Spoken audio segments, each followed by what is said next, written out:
Il existe une maladie que personne ne diagnostique. Elle n'apparaît sur aucun scanner, aucune analyse de sang ne la détecte. Mais elle tue quand même, lentement, silencieusement. C'est la maladie de ceux qui avalent leurs mots pour ne pas déranger, de ceux qui disparaissent pour que les autres puissent exister. À Lyon, dans un atelier de soie où le silence était une vertu, Geneviève Moreau a passé 42 ans à tisser le fil noir de sa propre suffocation. Cette histoire n'est pas une métaphore, c'est un avertissement. Parce que le silence ne protège jamais, il dévore. L'atelier Bertrand occupait le 3e étage d'un immeuble étroit de la Croix-Rousse, le quartier des Canutes, là où Lyon gardait son âme de soie. Geneviève Moreau arrivait tous les jours à 7h45, jamais à 7h44, jamais à 7h46. 42 ans à faire le même trajet, à monter le même escalier de bois qui craquait à la 5e marche, à accrocher son manteau gris au même crochet.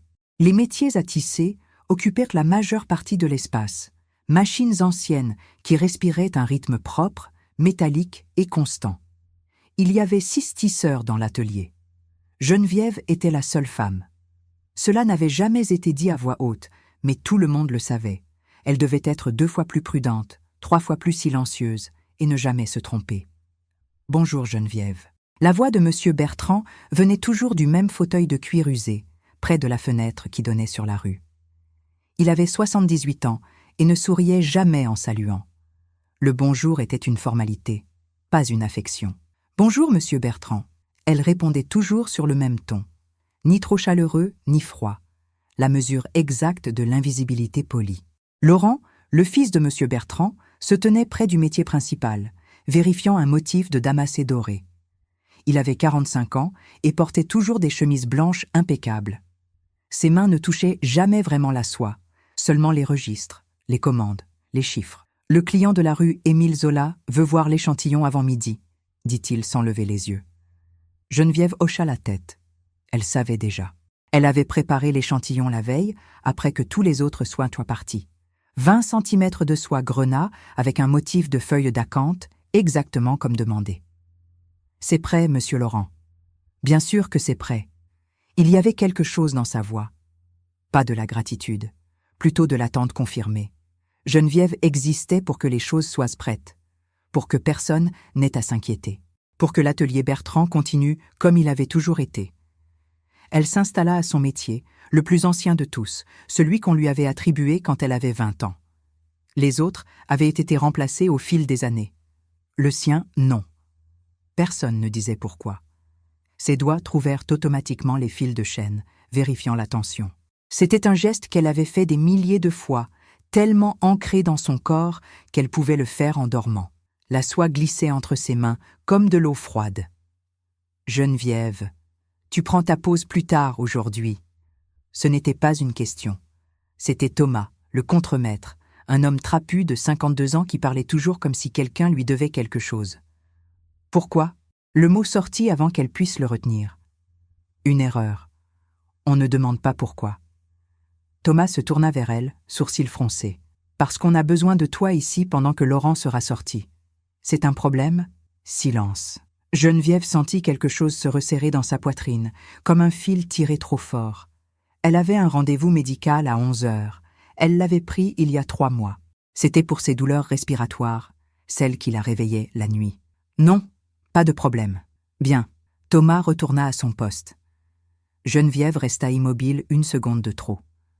Assez longtemps pour que Yves, le tisseur le plus proche, la regarde du coin de l'œil. Il ne dit rien. Personne ne disait jamais rien. Elle reprit son travail, mais quelque chose avait changé. Dans sa gorge, dans sa cage thoracique, elle sentit un poids nouveau, léger, presque imperceptible. Comme un fil de soie noire qui se serait enroulé une fois autour de ses côtes. À midi, tout le monde descendit pour déjeuner. Geneviève resta. Elle appela le cabinet médical depuis le téléphone de l'atelier, celui près de l'entrée, en chuchotant presque. « Je dois annuler mon rendez-vous. Madame Moreau, c'est la 3e fois. »« Je sais. Je suis désolée. » Elle raccrocha avant que la secrétaire puisse répondre. Quand elle se retourna, M. Bertrand la regardait depuis son fauteuil. Il n'avait pas bougé. Peut-être qu'il ne bougeait jamais vraiment. « Tu fais bien, Geneviève. Le travail avant tout. » Ce n'était pas un compliment, c'était une confirmation. Elle avait fait ce qu'on attendait d'elle, encore une fois. Le fil noir se resserra. 3 semaines plus tard, Madame Rousseau entra dans l'atelier avec un visage que Geneviève connaissait trop bien. C'était la cliente de la rue Émile Zola, celle qui commandait des rideaux en soie pour les hôtels particuliers du Vieux Lyon.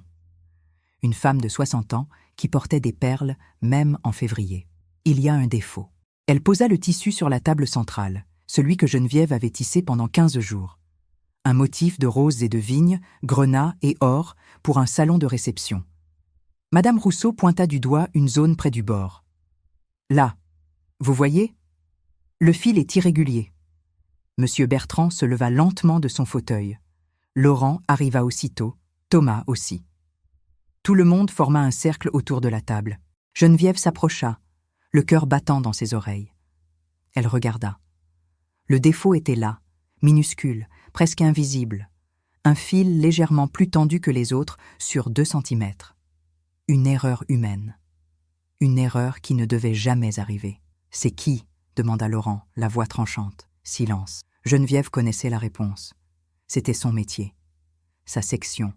Sa responsabilité. C'est moi.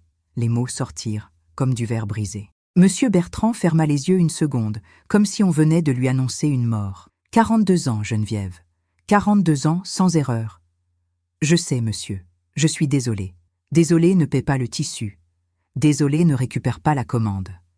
Madame Rousseau croisa les bras, satisfaite d'une certaine manière, comme si l'erreur confirmait quelque chose qu'elle avait toujours su. Je veux un remboursement complet, et je réfléchirai avant de recommander votre atelier. Elle partit sans saluer personne. Le silence qui suivit était épais, lourd, impossible à respirer. Laurent se tourna vers Geneviève. « Tu vas refaire le tissu, sur ton temps personnel, sans être payé pour les heures supplémentaires. »« Laurent, » intervint Thomas, « elle a déjà... »« Quoi ? Elle a déjà quoi ? Elle a fait une erreur qui nous coûte un client. » Thomas baissa les yeux. Personne d'autre ne parla. Yves continuait de travailler sur son métier comme si de rien n'était. Les autres aussi. Geneviève hocha la tête. « Je vais le refaire. »« Bien sûr que tu vas le refaire. » Laurent retourna à son bureau. Monsieur Bertrand resta debout près de la fenêtre, regardant dehors. Il ne dit rien, mais Geneviève savait. Elle avait brisé quelque chose. Quelque chose qu'on ne pourrait pas réparer avec de la soie neuve. À la fin de la journée, alors qu'elle rangeait ses affaires, Yves s'approcha. Il avait 60 ans, des mains abîmées par le travail, et il ne parlait presque jamais. « Ce n'était pas toi, » dit-il doucement. Geneviève le regarda, surprise. « Quoi ? Le défaut. Ce n'était pas toi. J'ai vu Thomas ajuster ton métier hier soir. Il a changé la tension. Pourquoi tu ne dis rien ?» Yves haussa les épaules. « Pourquoi tu ne dis rien, toi ?» Il partit avant qu'elle puisse répondre. Geneviève resta seule dans l'atelier vide. Les métiers silencieux ressemblaient à des squelettes dans la lumière déclinante. Elle posa sa main sur sa poitrine. Le poids était là, plus lourd maintenant. Le fil noir s'était enroulé 2 fois de plus. Elle avala sa colère. Elle avala l'injustice. Elle avala les mots qu'elle aurait dû dire. Et le fil serra encore. Les semaines suivantes, quelque chose changea dans l'atelier. Rien de visible, rien de dit, mais tout le monde le sentait. Geneviève était devenue celle qui avait échoué. Laurent vérifiait son travail 3 fois par jour maintenant, se penchant sur son métier avec une attention exagérée, comme si chaque fil pouvait cacher une nouvelle catastrophe. « C'est correct », disait-il à chaque fois, mais le mot sonnait comme une déception. Thomas avait commencé à lui donner les commandes les moins prestigieuses. Plus de soie pour les hôtels particuliers. Maintenant, c'était des doublures, des échantillons, du travail qu'on donnait aux apprentis. « C'est temporaire », avait-il dit. « Le temps que tu retrouves ta précision. » Mais Geneviève savait. Rien n'était temporaire ici. Une fois qu'on tombait, on ne remontait jamais vraiment. Un mardi matin, elle arriva et trouva une jeune femme près de son métier. 25 ans, peut-être moins, avec des mains propres et un regard curieux. « Geneviève, voici Léa, » annonça Laurent. « Elle va observer ton travail pendant quelques semaines. Formation, tu comprends ? Geneviève comprit parfaitement. On ne formait personne depuis 15 ans. On préparait son remplacement. Bien sûr. Léa sourit, gênée. Je ne veux pas vous déranger, Madame Moreau. Je vais juste regarder. Tu ne me déranges pas. Mensonge. Chaque geste que Geneviève faisait maintenant était observé, jugé, comparé. Léa prenait des notes dans un petit carnet. Parfois, Laurent venait et lui parlait à voix basse, en regardant vers Geneviève. Le jeudi, M. Bertrand l'appela dans son bureau. C'était une pièce minuscule qui sentait le papier ancien et le tabac froid. « Assieds-toi, Geneviève. » Elle s'assit. Il resta debout, les mains derrière le dos. « Tu as été loyale à cet atelier. Toute ta vie. »« Oui, monsieur. Mais les choses changent. Le monde change. On ne peut plus se permettre d'erreurs. »« Je comprends. Est-ce que tu comprends vraiment ?» Il la regarda pour la première fois depuis des années. Vraiment la regarda. « Tu as 62 ans, Geneviève. Tu es fatiguée. On le voit tous. Je ne suis pas fatiguée. Si. Tu l'es. » Le silence s'installa comme de la poussière. Geneviève sentit quelque chose se briser dans sa gorge, mais elle ne dit rien. Elle avala. Le fil noir serra autour de ses poumons. « Pense à la retraite, » continua-t-il doucement. « Tu as assez cotisé. Tu pourrais te reposer. » « Je ne veux pas me reposer. »« Ce n'est pas ce que je te demande. » Geneviève comprit. Ce n'était pas une suggestion. C'était une porte de sortie offerte avec élégance pour éviter quelque chose de plus humiliant. « Combien de temps j'ai ? » ?»« Jusqu'à la fin du mois. On dira que c'est ta décision. » Elle hocha la tête et sortit du bureau. Dans l'atelier, personne ne la regarda. Léa travaillait déjà sur son métier, ses mains jeunes glissant sur la soie avec une facilité insupportable. Geneviève prit son manteau gris. Pour la première fois en 42 ans, elle partit avant 17 heures. Personne ne lui demanda pourquoi. Dehors, la pluie tombait sur la Croix-Rousse. Elle marcha sans direction, sentant le poids dans sa poitrine devenir si lourd qu'elle dut s'arrêter contre un mur. Respirer était devenu un effort. Le fil noir l'étouffait lentement. Le 3e jour, quelqu'un frappa à la porte. C'était Yves. Il tenait une enveloppe blanche. « Ils m'ont demandé de t'apporter ça. » Geneviève prit l'enveloppe sans l'ouvrir. Elle savait ce qu'elle contenait. Les papiers de départ volontaires, la signature finale. « Tu vas signer ?» demanda Yves. « Je ne sais pas. » Il entra sans demander la permission, regarda autour de lui comme s'il cherchait quelque chose de précis. Ses yeux s'arrêtèrent sur elle. « Tu respires mal. »« Je vais bien. »« Non. Tu ne vas pas bien. Tu n'es jamais allé bien. » Geneviève s'assit lentement sur le canapé. Le poids dans sa poitrine était maintenant constant, une présence qu'elle ne pouvait plus ignorer, comme si quelque chose l'enserrait de l'intérieur. « Qu'est-ce que tu veux que je fasse, Yves ? Que je leur dise la vérité ? Que je les accuse ? Je veux que tu arrêtes de disparaître. Je ne disparais pas. » « Si. Tu disparais depuis 40 ans. Tu avales tout. Tu dis oui à tout. Tu portes tout. Et maintenant, regarde-toi. » Il avait raison. Geneviève le savait. Mais dire la vérité maintenant, après tout ce temps, qu'est-ce que ça changerait ? Elle perdrait l'atelier quand même. Elle perdrait sa réputation quand même. Et en plus, elle serait celle qui se plaint, celle qui accuse, celle qui brise le silence sacré. À quoi ça sert, Yves ? À quoi ça sert de parler maintenant ? Ça sert à ne pas mourir avec ça dans la gorge. Il posa une main sur son épaule, un geste rare, presque brutal dans sa douceur. « Tu crois que personne ne sait ? On sait tous, Geneviève. On sait comment il te traite. On sait ce que Thomas a fait. On sait que Laurent te vole tes heures depuis des années. Mais toi, tu ne dis jamais rien. Alors on ne dit rien non plus. » Geneviève sentit quelque chose monter dans sa poitrine. Quelque chose de chaud et d'ancien. De la colère. De la vraie colère. Pourquoi maintenant ? Pourquoi tu me dis ça maintenant ? Parce que tu es en train de t'éteindre. Et je ne veux pas te voir partir comme ça. Il se leva, se dirigea vers la porte, puis s'arrêta. La fête des Lumières commence ce soir. Toute la ville va briller. Sors.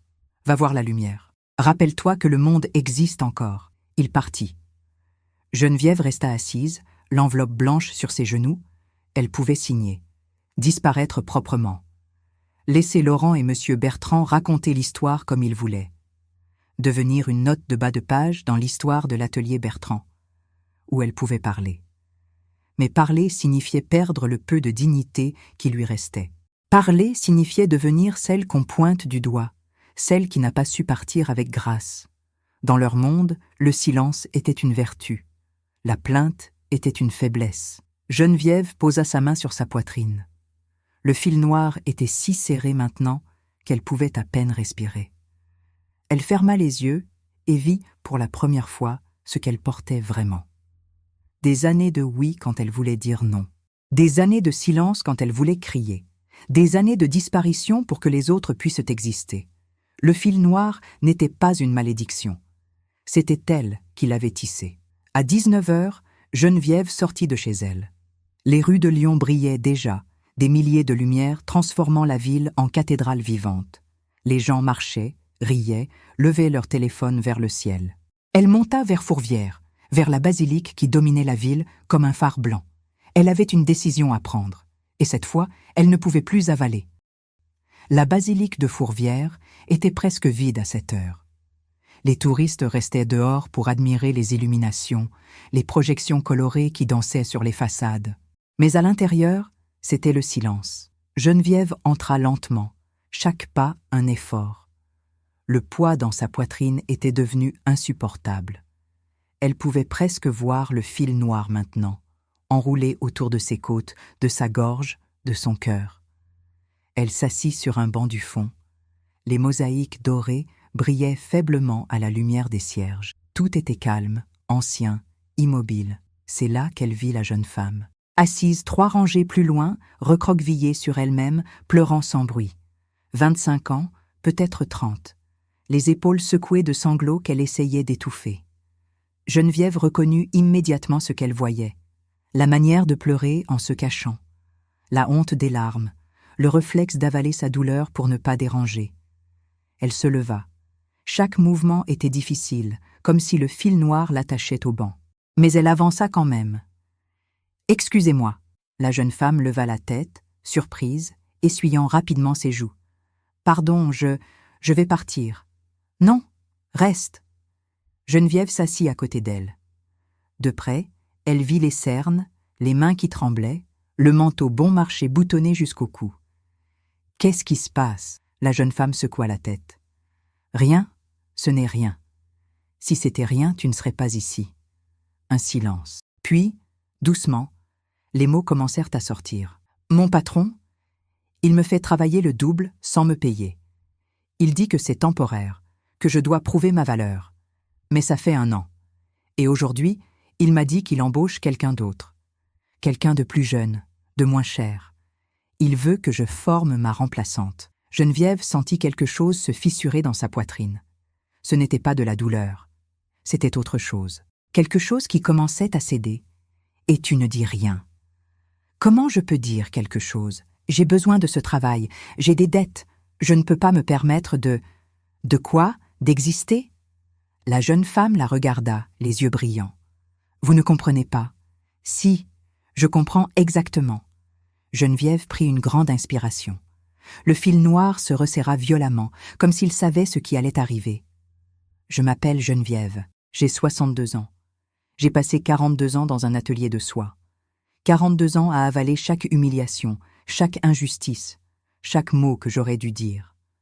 Je pensais que c'était de la force. Je pensais que c'était de la dignité. Sa voix tremblait maintenant.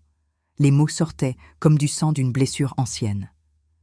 Mais ce n'était pas de la force, c'était de la peur. Peur de déranger, peur de ne plus être acceptée.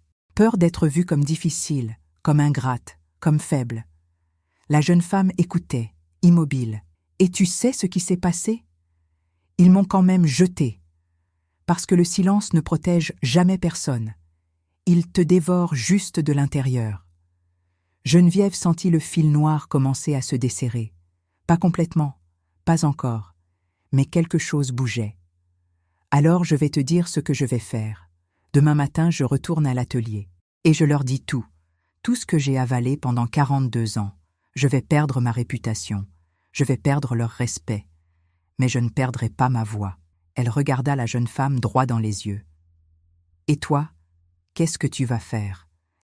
Geneviève ne dormit pas cette nuit-là. Elle resta assise près de la fenêtre de son appartement, regardant les lumières de Lyon qui scintillaient comme des promesses fragiles.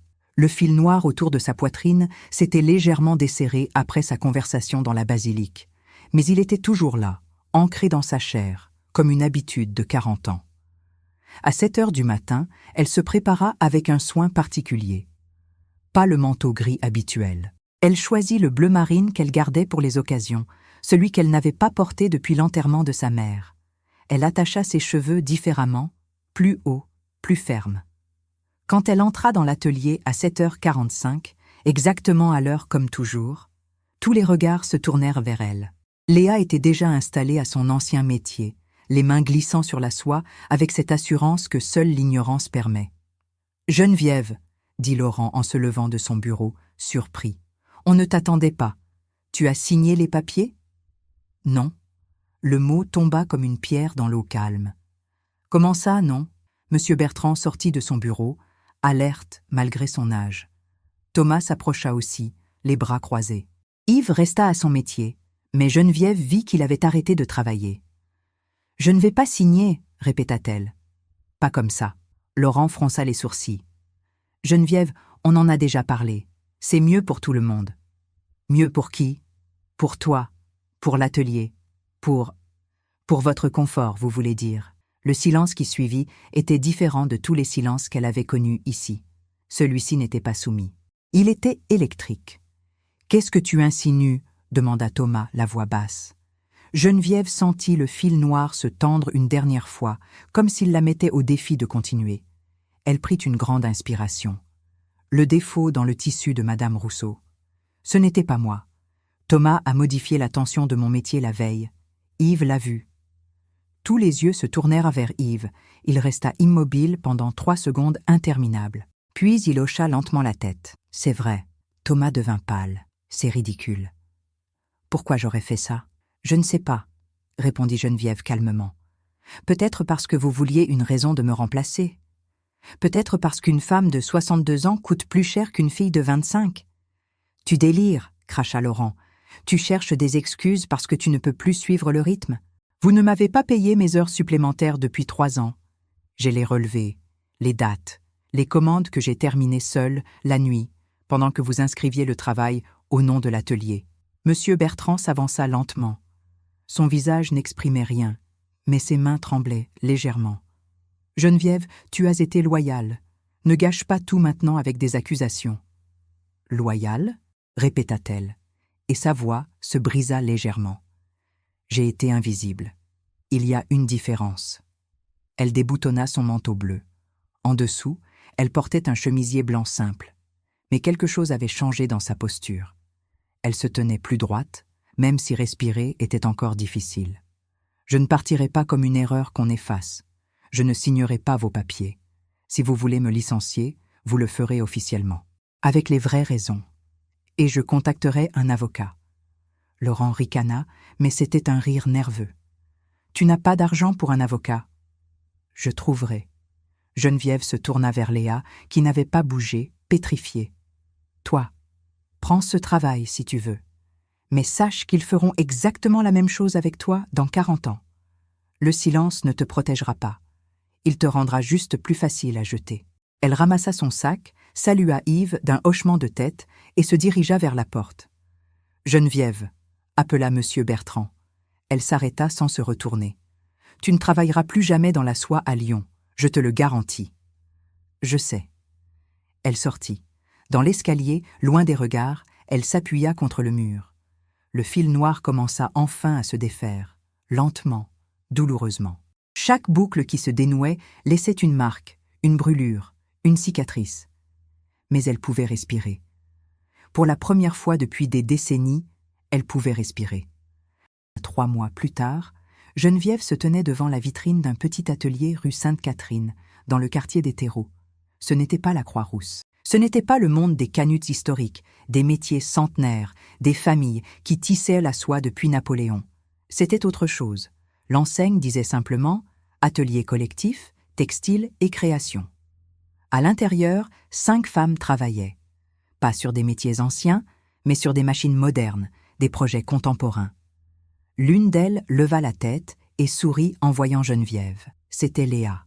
Elle était partie de l'atelier Bertrand 2 semaines après Geneviève. Sans explication, sans préavis. Elle avait juste posé ses outils et était sortie. « Tu viens enfin voir ?» demanda Léa en ouvrant la porte. « Je viens voir ?» L'atelier sentait la laine fraîche, le coton, le lin, pas la soie. Geneviève avait découvert qu'elle n'avait plus besoin de la soie. La soie appartenait à une vie où elle avait cru que la beauté exigeait le sacrifice silencieux. « On a une commande pour un théâtre », expliqua Léa en lui montrant un projet de rideau en velours bordeaux. « Rien de luxueux, mais c'est honnête. Et on décide ensemble. Pas de patron, pas de hiérarchie, juste le travail. » Geneviève passa sa main sur le tissu. Ses doigts reconnaissaient encore la qualité, l'attention, le soin. 42 ans ne s'effaçaient pas. « Tu respires mieux », remarqua Léa doucement.